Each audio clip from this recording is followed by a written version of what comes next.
Hello everyone, welcome back to Chumu's Chemistry, an online platform that will make your chemistry your chemistry. आज आहे halogen डेरिव्हेटिव्हचा part 6 ज्याच्यामध्ये आपल्याला focus करायचा आहे optical activity वरती. याच्यामध्ये बोर्ड एक्झाम क्वेश्चन विचारणार आहे what is chiral carbon, second identify chiral carbon, third what are enantiomers, fourth, write a short note on optical activity of 2-chlorobutane किंवा write a short note on optical activity of lactic acid. Exactly questions काय आहेत ते मी आता सांगितलं. Answer कसं लिहायचंय हे तुम्हाला या व्हिडिओ लेक्चर मध्ये समजून जाईल. Let us start with first question. हा इंटेक्स्ट क्वेश्चन आहे. What is relation between two compounds having same molecular formula. जर मॉलिक्युलर फॉर्म्युला सेम असेल तर त्यांच्यामध्ये एक्झॅक्टली रिलेशन काय असतं. आन्सर आहे compounds that have same molecular formula but different chemical structure. Formula same आहे बट स्ट्रक्चर डिफरंट आहे. We call them as isomers. ठीक आहे.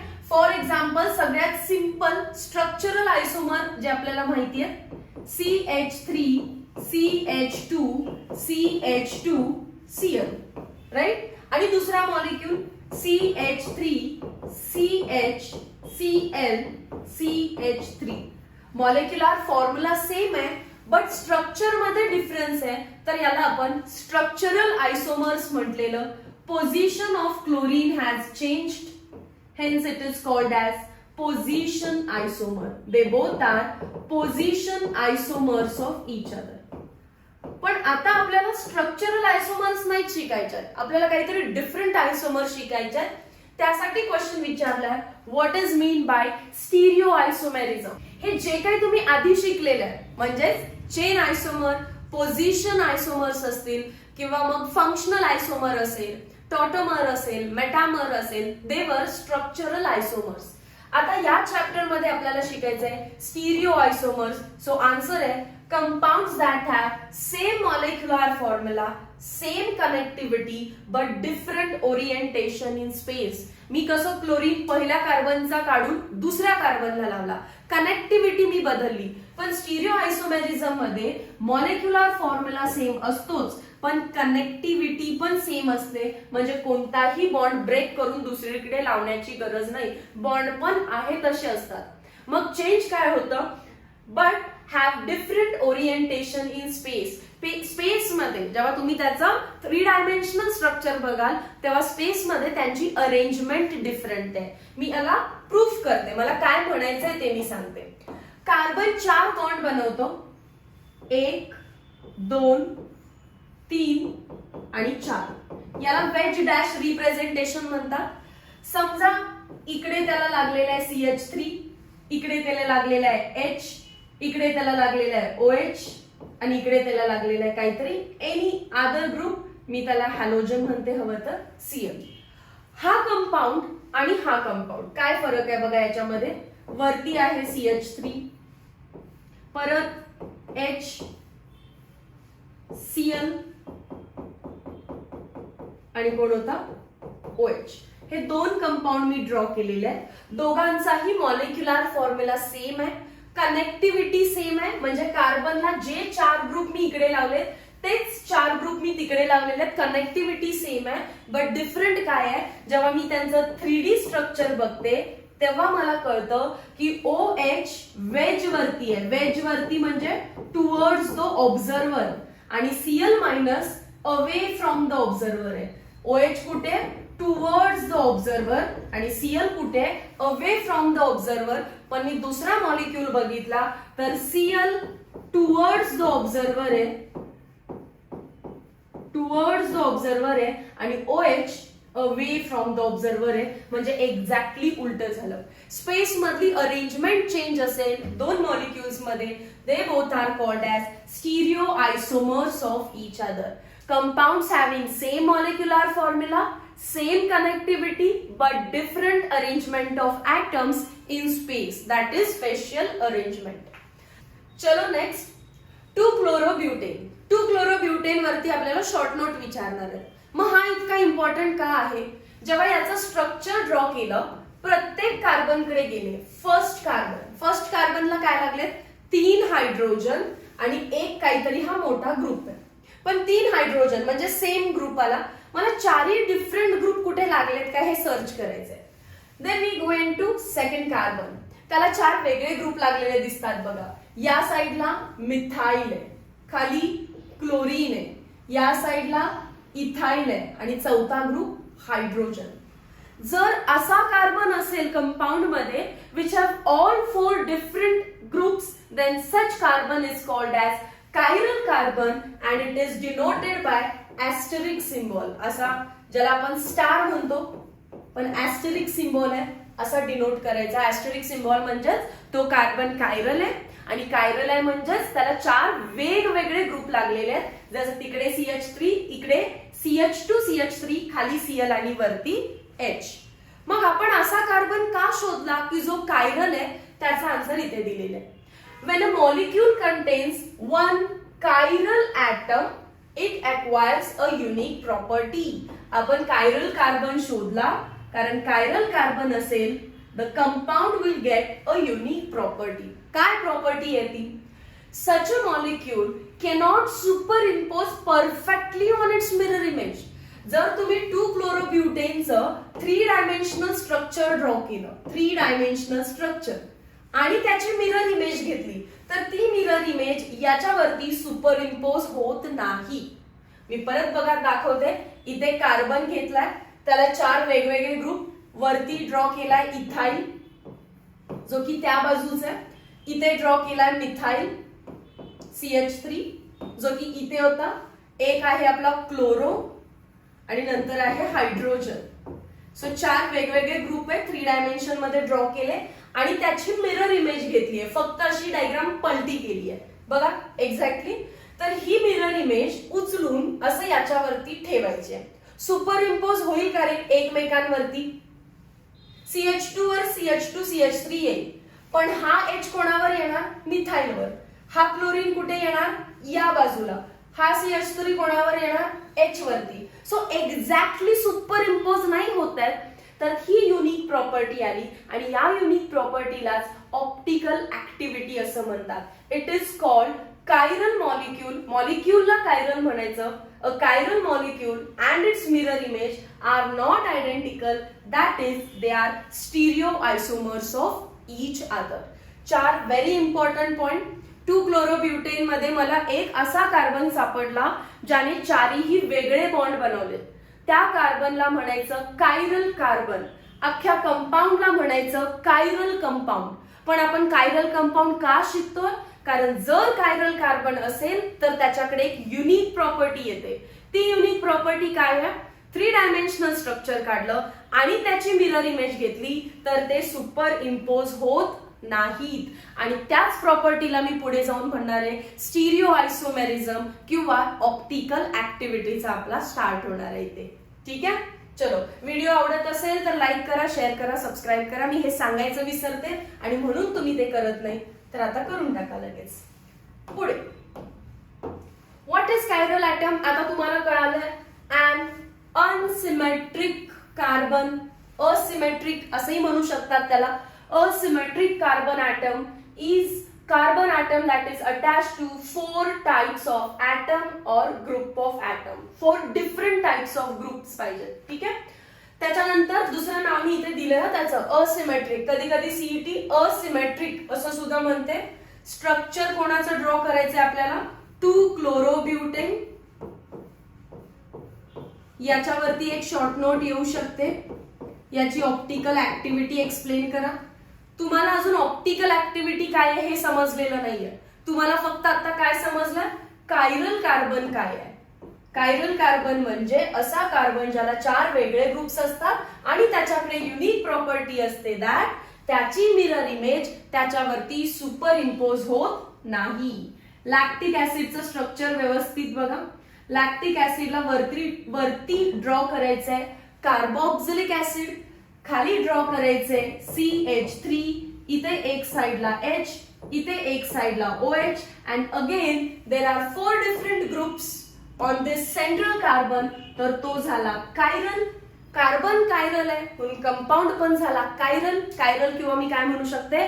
असिमेट्रिक. त्यामुळे तुम्ही जर याचं 3 डायमेन्शनल स्ट्रक्चर काढलं किंवा याचं 3 डायमेन्शनल स्ट्रक्चर काढलं वेज डॅश आणि त्याची मिरर इमेज घेतली तर ते ओव्हरलॅप होणार नाहीये. पुढे चला, थोडंसं टेक्स्ट बुक मध्ये काय काय लिहिलं ते पण एकदा रीड करूया, कारण तुम्ही स्वतःहून रीड करणार नाही तर आता ती माझी रिस्पॉन्सिबिलिटी आहे. The relationship between a chiral molecule and its mirror image is similar to relation between left and right hands. Therefore, it is called as handedness or chirality. From the Greek word chir means hand. आपला left आणि right hand, this is left hand, this is right hand, एकमेकांचे mirror image आहे. मध्ये जर mirror ठेवलं तर एकमेकांची mirror image आहे. पण जर यांना आपल्याला सुपर इम्पोज करायचं असेल तर ते एकमेकांवर सुपर इम्पोज होतील का? मी असं आणून याच्यावर ठेवलं किंवा असं आणून याच्यावर ठेवलं, एक्झॅक्टली सुपर इम्पोज होत आहेत का? हे नाही. सो सेम तेच आहे, हा 3 डायमेन्शनल मॉलिक्यूल आहे, त्याची ही मिरर इमेज आहे आणि ते एकमेकांवर सुपर इम्पोज होत नाहीत, तर त्यांनाच आपण स्टिरिओ आयसोमर्स असं म्हणू शकतो. आणि हे कशावरून आलं सगळं? तर हँड्स वरून आलं, म्हणून त्याला हँडेडनेस असं सुद्धा म्हणू शकतात. What is relation between in a right and left hand? It is same as such in 2-chlorobutane. 2-chlorobutane मध्ये सेम दाखवलेलं मी, तेच याच्यामध्ये, तर त्याला हँडेडनेस किंवा कायरॅलिटी असं सुद्धा म्हणू शकतात. पुढे, the stereoisomerism in which the isomers have different spatial arrangements of group around a chiral atom is called optical isomerism. आणि त्या कंपाऊंड्सने मिरर इमेज आणि तो ओरिजिनल कंपाऊंड त्यांनी जे आयसोमेरिझम दाखवलंय त्याला एक तर तुम्ही स्टिरिओ आयसोमेरिझम म्हणू शकता किंवा स्टिरिओ आयसोमेरिझम मध्ये कुठला आयसोमेरिझम आहे ते optical isomerism. The optical आयसोमर्स differ from each other in terms of measurable property called optical activity. दोघांचा मॉलिक्युलर फॉर्म्युला सेम असणार आहे, पण त्याची कनेक्टिव्हिटी पण सेम असणार आहे, पण बदलणार काय आहे? स्पेस मधलं अरेंजमेंट. आणि स्पेस मधलं अरेंजमेंट बदलल्यामुळे त्यांच्याकडे दोघांकडे स्वतःची वेगवेगळी अशी ऑप्टिकल ऍक्टिव्हिटी असणार आहे. मग मॅम हे ऑप्टिकल ऍक्टिव्हिटी नेमकं काय आहे? त्यासाठी मी तुम्हाला एक एक्सपेरिमेंट करून दाखवणार आहे. To understand optical activity, we must know what is plane polarized light. ठीक आहे, खूप इम्पॉर्टंट पार्ट आहे. मी हा व्हिडिओ या पॉइंट ऑफ व्ह्यू ने रेकॉर्ड करतेय की एखादा नवीन जस्ट 12वी मध्ये गेलेला मुलगा असेल तर त्याला पण ते लेक्चर इझी जायला पाहिजे. आणि जर एखादा कोण लास्टला टोकाचा निर्णय की मी आता अभ्यासाला स्टार्ट करणार आणि पुढच्या महिन्यात माझी एक्झाम आहे, तरी त्याला ती कॉन्सेप्ट तितक्याच व्यवस्थितपणे समजली पाहिजे. कारण अंटिल अँड अनलेस आपल्याला कॉन्सेप्ट येत नाही ना, आपण एमसीक्यू नाही सॉल्व्ह करू शकत. आणि रिपीटेशनने एमसीक्यू सॉल्व्ह होणार आहे, त्याची एक काळजी घ्या की तुम्ही सगळे एमसीक्यू रिपीट सॉल्व्ह केले पाहिजे. ओके, सो चला बघूया मग ऑप्टिकल ऍक्टिव्हिटी काय आहे. त्याआधी एक क्वेश्चन विचारलाय, identify chiral molecules from the following. Question number A मध्ये मला आता सवय झाली आहे करून, मी डायरेक्टली इथे ऍस्टेरिक सिम्बॉल देते. तो कायरल मॉलिक्यूल आहे बघा, आहे कायरल कार्बन. ओके, दुसऱ्यामध्ये हा नाही हा नाही, इथे या, इथे इकडे पण CH2 CH3 आणि इकडे पण CH2 CH3 आहे, सेम ग्रुप्स आहे. So it is not chiral. First one is chiral but second is not chiral. Third मध्ये पण मला कुठलाही कायरल कार्बन दिसत नाहीये, नॉट कायरल. फोर्थ मध्ये असं कुठे आहे का की असा कार्बन ज्याने 4 वेगवेगळे ग्रुप लावलेत, CH3 CH, तिकडे हे कुठला कंपाऊंड आहे असं नसतोच, इथे काय पाहिजे CH2. Okay, not chiral. कारण इथे सरळ दिसते, इकडे पण CH3 इकडे पण CH3, कायरल नाहीये. सो करेक्ट ऑप्शन कोण आहे? फक्त ऑप्शन नंबर ए. हा एक एमसीक्यू येऊ शकतो तुम्हाला, which of the following are chiral molecules. कसं शोधायचं? 4 डिफरंट ग्रुप्स असले पाहिजे.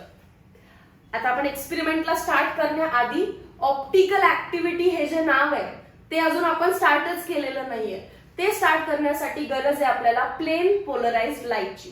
सन कडून येणारी जी लाईट आहे ती हेटेरोक्रोमॅटिक आहे, वेगवेगळ्या वेवलेंथ्स पासून बनलेली आहे and it oscillates in all the directions. जसं की इथे त्याचा एक क्रॉस सेक्शनल फोटो दिलेला आहे आपल्याला की ऑर्डिनरी लाईट ड्रॉ करायची असेल तर ती सगळ्या डायरेक्शन मध्ये, टॉप बॉटम राईट लेफ्ट, इकडे तिकडे फ्रंट बॅक, सगळ्या डायरेक्शन मध्ये.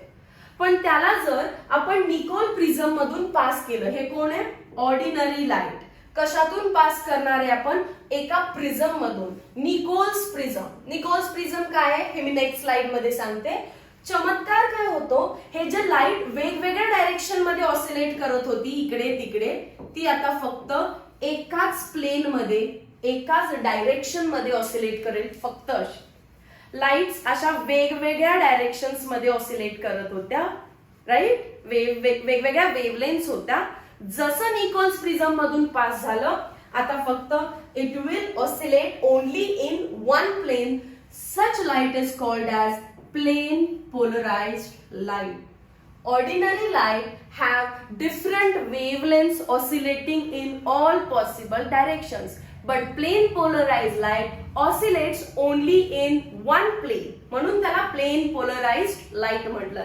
पोलराइज्ड का? कारण निकोल्स प्रिझम मधून पास झाल्यावर मिळाली. निकोल्स प्रिझमला पोलरायझर असं म्हणतात आणि म्हणून तिथून बाहेर पडणाऱ्या लाईटला पोलराइज्ड लाईट असं म्हटलं. क्वेश्चन्स थोडंसं रीड करूया आपण, क्वेश्चन्स आपल्याला सॉल्व्ह होतील मग. An ordinary light consists of electromagnetic waves having oscillations of electric and magnetic field in all possible planes. Ordinary light all possible planes मध्ये oscillate करत असते perpendicular to the direction of propagation of light. Physics मध्ये तुम्ही लाईटची definition केलीच आहे. When ordinary light is passed through Nichols prism, oscillations only in one plane emerge out. Now oscillations are only in one plane. PPL ची definition important आहे, ही जी highlight करून दिली आहे. PPL म्हणजेच plane polarized light. Light having oscillations only in one plane perpendicular to the direction of propagation of light is known as plane polarized light. अशी light की ज्याचे डायरेक्शन्स ऑफ ऑसिलेशन्स हे फक्त वन प्लेन मध्ये and they are perpendicular to the propagation of light. Light अशी oscillate होतीये आणि जाते या डायरेक्शन म्हणजे डायरेक्शन ऑफ प्रोपोगेशन ही आहे आणि ऑसिलेशन असं चाललंय. ठीक आहे. सो डेफिनेशन इम्पॉर्टंट आहे. Light having oscillations only in one plane and which are perpendicular to the direction of propagation of light. ठीक आहे. चलो, निकोल्स प्रिझम इथेच दिलेलं बघा. Nicols prism is a special type of prism made up of pieces of calcite. Calcite म्हणजेच कोण रे? CaCO3. MCQ important. Arranged in a specific manner. Nichols prism is also called as polarizer. आणि त्या पोलरायझर मधून pass झालेली ordinary light PPL मध्ये convert झालेली आहे. आता पुढे या PPL चं घेऊन काय करायचं आपण? प्लेन पोलराइज्ड लाईट सोबत आपण करायची एक एक्सपेरिमेंट आणि त्यातून तुम्हाला ऑप्टिकल ऍक्टिव्हिटी काय आहे हे समजेल. ठीक आहे. व्यवस्थित बोर्डवरती लक्ष द्या. When ordinary light passes through Nichols prism, we get light oscillating only in one plane called as plane polarized light. मी आतापासून त्याला काय म्हणेल? PPL. ओके, इथे दाखवलं. हा कोड असणार आहे निकोल्स प्रिझम. कशापासून बनलाय? CaCO3. PPL आपल्याला भेटलं. नाव PPL is passed through chiral compound. ती जी प्लेन पोलराइज्ड लाईट आहे ती एका कायरल कंपाऊंड मधून पास केली जाते. जसे की कोण कायरल आहे आपल्यासाठी? 2-chlorobutane और लॅक्टिक ऍसिड. ठीक आहे. सो आपण काय म्हणणार? नाव when PPL is pass through 2-chlorobutane, it rotates the plane of plane polarized light. ही प्लेन पोलराइज्ड लाईटचं ऑसिलेशन आहे. ठीक आहे, जे की स्ट्रेट आहे. पण जसं ते 2-chlorobutane मधून पास झालं ते त्या डायरेक्शन मध्ये राहिलंय का बघा, थोडंसं टिल्ट झालं. आता ऑसिलेशन असे तिरके व्हायला लागले. आधी जे परपेंडिक्युलर होते आता ते असे तिरके व्हायला लागले. आणि तिरके किती अँगलने झाले? अँगल ऑफ रोटेशन किती आहे? हा alpha. It is called as specific rotation. कितीने ऍक्च्युअल मध्ये तो फिरला, कितीने तो डेव्हिएट झाला, it is called as specific rotation. आणि लाईट काय ऑलवेज राईट हँड साइडला जाईल असं नाही. हे तर या डायरेक्शन मध्ये पण जाऊ शकतो और ती अशा डायरेक्शन मध्ये पण जाऊ शकते. ओरिजिनली ऑसिलेशन असे होते मायनस अल्फा सुद्धा होऊ शकतं. प्लस अल्फा जसं झालेलं आहे राईट हँड साइडला झालं की प्लस अल्फा, तसं लेफ्ट हँड साइडला झालं की मायनस अल्फा. मी रीड करते. When PPL is passed through optical active म्हणजेच chiral compound it rotate the plane of PPL. It may rotate towards right or left. जर आपल्या कंपाऊंडने राईट हँड साइडला रोटेशन केलं, if it rotate towards right hand side then it is called as dextrorotatory आणि मग मी त्याला लिहिणार D2-chlorobutane. म्हणजे हा असा 2-chlorobutane आहे जो पीपीएल ला राईट हँड साइड मध्ये शिफ्ट करतो. पण जर त्याने लेफ्ट हँड साइडला शिफ्ट केलं मायनस अल्फा तर इट इज कॉल्ड ॲज लिओरोटेटरी आणि तेव्हा मला लिहायला लागेल L2-chlorobutane. डेक्स्ट्रो म्हणजे तो मॉलिक्यूल जो राईट हँड साइडला शिफ्ट करतो, डी म्हणतात किंवा प्लस म्हणतात आणि लेफ्ट हँड साइडला गेलं की एल म्हणतात किंवा मायनस म्हणतात. सो आय होप तुम्हाला थोडंसं समजतंय मी काय सांगते. ऍक्च्युअल मध्ये आपल्याला एक असा मॉलिक्यूल भेटला की ज्यामध्ये कायरल कार्बन आहे. मग कायरल कार्बनचा आपण डिटेलमध्ये एवढं स्टडी का केला? बिकॉज त्या कायरल कंपाऊंडकडे एक युनिक प्रॉपर्टी होती. काय प्रॉपर्टी होती की त्याच्या मिरर इमेज सोबत तो सुपर इम्पोज होत नव्हता. तेव्हा आपण त्याला स्टिरिओ आयसोमेरिझम म्हटलं आणि दुसरं नाव दिलं ऑप्टिकल आयसोमेरिझम. मग हा वर्ड आपण का दिला त्याला ऑप्टिकल आयसोमेरिझम? म्हणून आपण एक एक्सपेरिमेंट केली. ऑर्डिनरी लाईटला निकोल प्रिझम मधून पास करून पीपीएल गेन केलं. पीपीएल ला या कंपाऊंड मधून पास केल्यावर आपल्याला समजलं की हा कंपाऊंड लाईटची डायरेक्शनच चेंज करू शकतो by some specific rotation plus alpha और मायनस अल्फा आणि लाईटशी रिलेटेड आहे म्हणून आपण या आयसोमरला ऑप्टिकल आयसोमर असं म्हटलं आणि पूर्ण प्रोसेसला ऑप्टिकल ऍक्टिव्हिटी असं म्हटलं. नेक्स्ट स्लाइड वरती आपल्याला काय इन्फॉर्मेशन दिले बघा. ओव्हरऑल डायग्राम ड्रॉ केली आहे. Ordinary light passes through Nichols prism. ठीक आहे. ऍक्च्युअली याचा क्रॉस सेक्शन एरिया दाखवलाय. दिस इज ऑर्डिनरी लाईट. ऑर्डिनरी लाईटचा क्रॉस सेक्शन कसा असतो? असं इन ऑल डायरेक्शन. पोलरायझर म्हणजेच निकोल्स प्रिझम मधून त्याला पास केलं आपण, आपल्याला भेटतं पीपीएल. पीपीएल या ट्यूबच्या आतमध्ये आपला 2-chlorobutane आहे. त्यातून पास जसं करायला लागले तसं तुम्हाला दिसतं की हे स्ट्रेट होतं, थोडं टिल्ट व्हायला लागलं. आणि कुठे टिल्ट झालं ते राईट हँड साइडला झालं तर आपण त्याला म्हणतो हा मॉलिक्यूल डेक्स्ट्रो आहे आणि लेफ्ट हँड साइडला झालं तर त्या मॉलिक्यूलला लिओ असं नाव दिलं आणि आपण या बाजूला आहे आपण त्याला ऑब्झर्व करतो. सो इथे मी दिलेलं आहे क्लिअरली कधी डेक्स्ट्रो म्हणायचं कधी लिओ म्हणायचं. These two are non-superimposable mirror images of each other. आता इकडे जो ओरिजिनल कंपाऊंड होता तो जर राईट हँड साइडला शिफ्ट करत असेल लाईटला तर त्याची मिरर इमेज लेफ्ट हँड साइडला करतात. म्हणजेच काय ते मिरर इमेज आणि ओरिजिनल कंपाऊंड हे दोन्ही वेगळे डिफरंट मॉलिक्युल्स आहेत.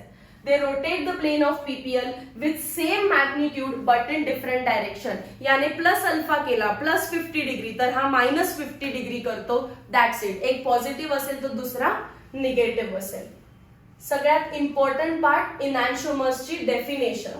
इथे कंपाऊंड घेतलाय मी. लॅक्टिक ऍसिड आहे हा. वरती COH, एक साइडला CH3, एक साइडला OH आणि एक साइडला H. वेज डॅश रिप्रेझेंटेशन म्हणायचं याला. कसं ड्रॉ करायचंय ते मी शिकवेन. त्याची मिरर इमेज घेतली. बघा बरं सुपर इम्पोज होते का? नाही होत आहे. म्हणजेच पक्का हा ऑप्टिकली ऍक्टिव्ह आहे. सगळी एक्सपेरिमेंट करून शोधण्यापेक्षा आपल्याला त्यांनी ट्रिक दिली आहे की मॉलिक्यूलचं 3D डायग्राम ड्रॉ करा, मिरर इमेज काढा, सुपर इम्पोज होत नसतील that is non super imposable mirror images of each other असतील तर they are optically active and they are called as enantiomers. What are enantiomers or what are enantiomorphs? त्याला दुसरं नाव आहे optical antipodes are non-superimposable mirror images of each other. One rotates the plane polarized light in RHS while other rotates in LHS. आपल्याला short note विचारू शकतात. Right a short note on optical activity of 2-chlorobutane. मग ह्याच्यामध्ये हे points तुम्हाला लिहायचे. लेक्चरच्या एंडला मी आन्सरचा फॉर्मॅट डिस्प्ले करेन बोर्डवरती. ओके चलो. रॅसिमिक मिक्सचर काय आहे तर हा जर कंपाऊंड डी असेल, हा लॅक्टिक ऍसिड आहे ना. आता मला बघून नाही कळत कोणता डी आहे कोणता एल आहे मानायचं. हा जर डी लॅक्टिक ऍसिड असेल तर हा काय असणार आहे एल, स्मॉल डी आणि स्मॉल एल. कॅपिटल लिहू नका, त्याचं मिनिंग वेगळं आहे. स्मॉल डी आणि स्मॉल एल या दोघांचं जर मी मिक्सचर घेतलं तर it is called as racemic mixture. ठीक आहे. Mixture of enantiomers, equimolar mixture of enantiomers is called as racemic mixture. आणि D+50 आहे समजा आणि L-50 आहे, तर ओव्हरऑल किती झालं? 0, म्हणजे ऑप्टिकली इनऍक्टिव्ह. रेसिमिक मिक्सचर दोघांचं मिक्सचर घेतलं तर मग तो कंपाऊंड त्या पीपीएल ला मूव्ह करत नाही. That is it is optically inactive. थोडेसे पॉइंट्स दिले. Optical activity is an experimental observable property of compound. Optical activity ही एक्सपेरिमेंट करून समजते. Chirality is a description of a molecular structure. Optical activity is a consequence of chirality. तो chiral carbon आपल्याला सापडला ना स्टार्टिंगला, त्याच्यामुळे आपल्याला ऑप्टिकल ऍक्टिव्हिटी काय आहे हे समजलेलं आहे. Second, molecules which contain one chiral atom are chiral. That is, they are non-superimposable mirror image of each other. जर तुम्ही घेतलेल्या कंपाऊंड मध्ये वन कायरल कार्बन आहे, जसं 2-क्लोरोब्युटेन मध्ये एकच कायरल कार्बन आहे, लॅक्टिक ऍसिड मध्ये एकच कायरल कार्बन आहे, तर पक्का एक कार्बन असेल तर पक्का मॉलिक्यूल ऑप्टिकली ऍक्टिव्ह असतो, म्हणजेच non super imposable mirror image असतात. नेक्स्ट काय म्हटलेत बघा, the two non super imposable mirror image structures are called as enantiomers. Enantiomers have equal and opposite rotation. Thus enantiomers are a kind of optical isomer. आता त्याच गोष्टी repeat करत बसत नाही, सिंपल आहे. मी क्वेश्चन्स लिहिते, काय काय विचारणार आहे तुम्हाला इथे. Question number 1, define plane polarized light किंवा define enantiomer. Question number 2, identify chiral carbon from the following compounds. Question number 3, short note on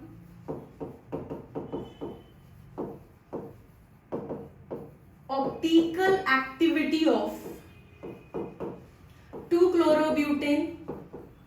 2-chlorobutane ची ऑप्टिकल ऍक्टिव्हिटी घ्या, और lactic acid for 3 marks. Identify chiral 1 mark. Definitions 1 mark each. असे questions ह्याच्यामधून येऊ शकतात. ठीक आहे. अजून एक विचारू शकतात एमसीक्यू मध्ये, रॅसिमिक मिक्सचर डिफाइन पण येऊ शकतं किंवा racemic mixture is optically inactive.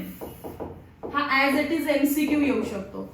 Racemic mixture is optically inactive. Racemic मिक्सचरची डेफिनेशन पण विचारू शकतात 1 मार्क साठी.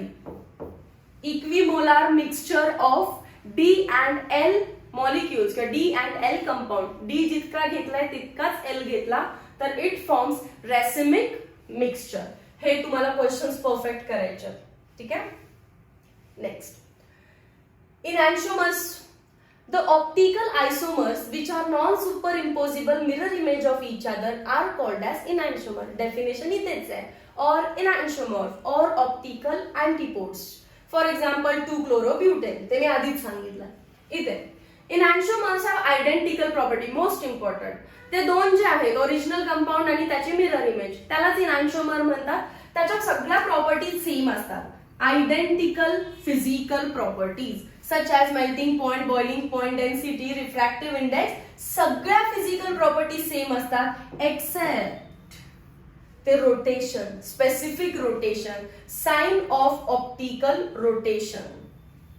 कारण D+50 करत असेल प्लस अल्फा तर L- अल्फा करतो. मॅग्निट्यूड पण सेम आहे, फक्त कोणती प्रॉपर्टी बदलत असते, साइन बदलत असते ऑफ ऑप्टिकल रोटेशन किंवा त्यालाच काय म्हणतो आपण स्पेसिफिक रोटेशन. ऑप्टिकल रोटेशन और specific rotation. The magnitude of optical rotation is equal but sign is opposite. they have identical chemical properties except physical properties पण identical except sign, chemical properties पण same except towards optical active reagent. Chemically सगळ्या reaction same देतात, फक्त Nichols प्रिझमची जी experiment आहे त्यामध्ये एक राईटला जातो तर दुसरा लेफ्टला, हाच एवढा डिफरन्स आहे. बाकी मॉलिक्यूल सेमच दिसतो, काही त्याच्यामध्ये डिफरन्स नाहीये. An equimolar mixture, racemic mixture ची definition. An equimolar mixture of enantiomer, dextrorotatory and levorotatory is called as racemic modification or racemic mixture. Racemic mixture is optically inactive because optical rotation due to one of the enantiomer is cancelled by equal and opposite optical rotation due to molecule of the other enantiomer. Short मध्ये D जितका घेतलाय तितकंच L घेतला, D ने plus alpha केलं असेल तर L ने मायनस अल्फा केलेलं असणार आणि दोघे एकमेकांना कॅन्सल होणार. सो आन्सर आला 0. रोटेशनच नसेल तर optical activity 0, that is optically inactive. Racemic modification DL असं लिहायचं किंवा प्लस मायनस, इम्पॉर्टंट आहे. बघा तिन्ही आन्सर्स मी इथेच दाखवले तुम्हाला. कायरल कार्बन फाइंड करता येईल. इनॅन्शिओमरची definition, they are also called as optical antipodes. विसरतात हे मुलं, लक्षात ठेवा. तिसरं रॅसिमिक मिक्सचरची पण डेफिनेशन सांगितली. सो कोणते कोणते क्वेश्चन तुम्ही करू शकताय? PPL ची डेफिनेशन, इनॅन्शिओमरची definition, chiral carbon, define racemic mixture, optically inactive असतो. आता शॉर्ट नोट कशी लिहायची ते तुम्हाला लेक्चरच्या एंडला समजेल. चल, रिप्रेझेंटेशन. इथे ऑप्टिकल ऍक्टिव्हिटी संपलं. मग मॅम शॉर्ट नोट कधी सांगणार? लेक्चर संपल्यानंतर एक पेज डिस्प्ले होईल, त्याच्यावरती त्याचा आन्सर असेल. Representation, wedge dash formula and Fischer projection formula. कोणताही मॉलिक्यूल रिप्रेझेंट करायचा असेल, जसं की 2-क्लोरोब्युटेन, तर त्याला मी वेज डॅश मध्ये रिप्रेझेंट करू शकते. तो कायरल कार्बन होता, त्या कायरल कार्बनला काय काय लागलेलं मॅम आम्हाला आठवत नाही आता, मग ड्रॉ करून बसा. इथे 2-क्लोरोब्युटेन तुम्ही असं ड्रॉ करता, CH2CH3. कायरल कार्बन लक्षात राहायला पाहिजे. हा काय काय लागलं बघा त्याला, CH3, Cl, H आणि CH2CH3. तर 4 जे बॉन्ड असतात कार्बनचे, त्यातले 2 असतात प्लेन मध्ये, एक असा वेज वरती आणि एक असतो डॅश वरती. ठीक आहे, काय म्हंटल मी, हे जे बॉन्ड आहेत त्याला म्हणायचं इन प्लेन, म्हणजे ब्लॅकबोर्ड वरतीच आहे तो बॉन्ड. हा जो बॉन्ड आहे तो असा ब्लॅकबोर्ड मधून पुढे आलाय, असा या पेन सारखा पुढे, तर त्याला काय म्हणणार मी, वेज. वेज पुढे आलाय म्हणजेच कुठे आलाय, टुवर्ड्स द ऑब्झर्वर. डॅश कुठे गेलाय, मागे, बॅक साइड, या ब्लॅकबोर्डला फोडून असा मागे गेलाय, तर त्याला काय म्हणणार मी, डॅश म्हणतात. आणि डॅश म्हणजेच कुठे गेला तो, अवे. डॉटेड लाईन्सनी का दिसतो, because it is away from the observer. तो 4 बॉन्ड पैकी 2 बॉन्ड इन प्लेन असतात, म्हणजे ब्लॅकबोर्ड वरतीच आहेत 2 बॉन्ड. एक बॉन्ड ब्लॅकबोर्ड पासून असा समोर आलाय आणि दुसरा असा ब्लॅकबोर्ड पासून मागे गेलाय, तर असं 4 बॉन्ड्स बनतात. असं काही ब्लॅकबोर्डवर नसतात स्वस्तिक सारखे 4 बॉन्ड, हे असे एक वर एक खाली, एक राईट एक लेफ्ट ना. 2 प्लेन मध्ये असतात, म्हणजे 2 ब्लॅकबोर्डवर असतात, एक ब्लॅकबोर्ड पासून पुढे आणि एक ब्लॅकबोर्ड पासून मागे. आता तुम्ही कोणीही कुठेही लावा, काही फरक पडत नाहीये. आपण फक्त याला कायरल लिहून घेऊ. एक H आहे, एक आहे CH3, एक आहे CH2CH3 आणि राहिलेला आहे क्लोरीन. 4 ग्रुप्स तुम्ही कुठे लावताय मॅटर करत नाही, फक्त 2 प्लेन, एक वेज आणि एक डॅश हे विसरायचं नाही. This representation is called as wedge dash representation. Okay, आणि फिशर प्रोजेक्शन त्याहूनही सोपं आहे. फिशर प्रोजेक्शन मध्ये फक्त अशी प्लसची साईन असते, जे की आपलं अझम्पशन, आपल्याला असं वाटतं असं आहे, पण ऍक्च्युअल असं असतो का, नाही. कुठले 4 ग्रुप आहेत रे, तर CH2CH3 आहे, H आहे, Cl आहे, CH3 आहे. परत मी कोणी कुठेही लावलंय, फक्त प्लसची साईन दिसली पाहिजे. कोणी कुठेही लावलंय कायरल कार्बन फक्त ओळखता आला पाहिजे आणि ते 4 ग्रुप्स आपण लावून टाकले. ते 4 ग्रुप्स आहेत ना, CH3, HCl आणि CH2, CH3. याला असेही ड्रॉ करतात. वरती जे आहे ते असू देत CH2, CH3, खाली जो आहे तोही तसाच असू देत. ठीक आहे. आणि हे जे बॉन्ड्स आहेत असेवाले तसे समोर प्रोजेक्टेड असतात. म्हणजेच आपल्याला Cl असा समोर दिसणार आहे आपल्याकडे आणि हा पण आपल्याला समोर दिसणार आहे H. ओके. आणि हे जे बॉन्ड्स आहेत वरती आहेत ते असे मागे गेलेले असतात, बॅक साइड बोर्डच्या पाठीमागे असे. ठीक आहे. तर मग त्याला मी कशाने दाखवणार? डॅशने. व्हर्टिकल आहेत ते डॅशनी मागे दाखवायचे आणि हॉरिझॉन्टल जे आहे त्याला असं समोर. हे समोर आले तसं ते मागे गेले. ठीक आहे. हे और वाला पार्ट समजला नाही समजला ओके. पण हा इम्पॉर्टंट आहे. प्लसची साइन दिसली की फिशर आणि जर आपल्याला असं दिसलं तर वेज डॅश. रिप्रेझेंटेशन समजलेत सगळ्यांना? Okay. Last question of today's lecture. Draw structure of enantiomer of lactic acid using Fisher projection formula. Fisher projection formula वापरून लॅक्टिक ऍसिडचं स्ट्रक्चर काढायचंय. आपण आधीच काढलेलं आहे. फिशर प्रोजेक्शन म्हणजे प्लसची साइन. लॅक्टिक ऍसिड मध्ये वरती कोण असतं? कुठेही काही लावा. एक कार्बोक्सिलिक ऍसिड, एक मिथाइल, एक H आणि एक OH. हा झाला लॅक्टिक ऍसिड. पण इनॅन्शोमर काढा म्हटले. इनॅन्शोमर म्हणजेच काय? याची मिरर इमेज. मिरर इमेज मध्ये काय होईल? OH या बाजूला येईल, पलटी करायचं फक्त, H त्या बाजूला जाईल. हे मी फक्त असं पलटी केलं. परत हे ऍज इट इज COOH कारण तिथेच राहणार आहे आणि CH3. म्हणजे हा जर म्हणायचं कारण बघून समजत नाही मला कोण डी आहे. हा जर डी लॅक्टिक ऍसिड असेल तर हा कोण असणार आहे? L lactic acid. एक जर प्लस अल्फा रोटेट करत असेल तर दुसऱ्यामध्ये मायनस अल्फा रोटेशन होतं. हे झालं फर्स्ट वनचा आन्सर. सेकंड मध्ये म्हणतात draw structure of enantiomer of 2-bromobutane using veg dash. 2-bromobutane मग असं जो कंपाऊंड ड्रॉ केला तोच. 2 प्लेन मध्ये, एक वेज वरती, एक डॅश वरती. ठीक आहे. कोण कोण असतं त्याच्यामध्ये? CH2, CH3 असतो, CH3 असतो, H असतो आणि ब्रोमीन सांगितलंय तर Br घेऊया. इनॅन्शोमर म्हटलंय मिरर इमेज. स्ट्रक्चर वरची लाईन ऍज इट इज. ही जी प्लेन मधली लाईन आहे ती इकडे गेली, डॅश वाले इथे आले, वेज वाले इथे आले. बरोबर आहे. आता वरती काय आहे? CH2, CH3 as it is. हे पलटी करून तिकडे गेलं असणार CH3. Br या बाजूला आलं असणार आहे आणि H थोडस फक्त शिफ्ट झालेलं आहे. They are non super impossible mirror images.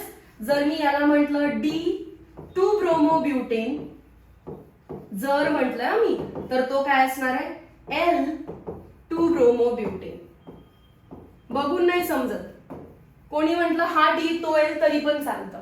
हे त्याचे आन्सर्स आहेत. फिशर म्हणजे प्लस साइन मध्ये काढायचं आणि वेज डॅश म्हणजे त्याला 2 प्लेन, एक फ्रंट आणि एक बॅक साइडला काढायचा. ओके. सो माझं लेक्चर संपल्यानंतर इथे एक पेज डिस्प्ले होईल. त्याच्यावरती तुम्हाला ऑप्टिकल ऍक्टिव्हिटी ऑफ 2-chlorobutane ची शॉर्ट नोट आहे. सिमिलर तुम्हाला लॅक्टिक ऍसिडची प्रिपेअर करायची आहे. So that's all for today's lecture. खरं तर खूप एनर्जी युटिलाइज केली आहे मी या लेक्चरमध्ये की तुम्हाला ते इमॅजिन व्हावं, तुम्हाला ते समजावं. कदाचित बोर पण झालं असेल की मी रिपीट तेच सांगते. पण अगेन आय नो जितकं जास्त रिपिटेशन तितका जास्त score. Meet you next video lecture. Till then thank you so much.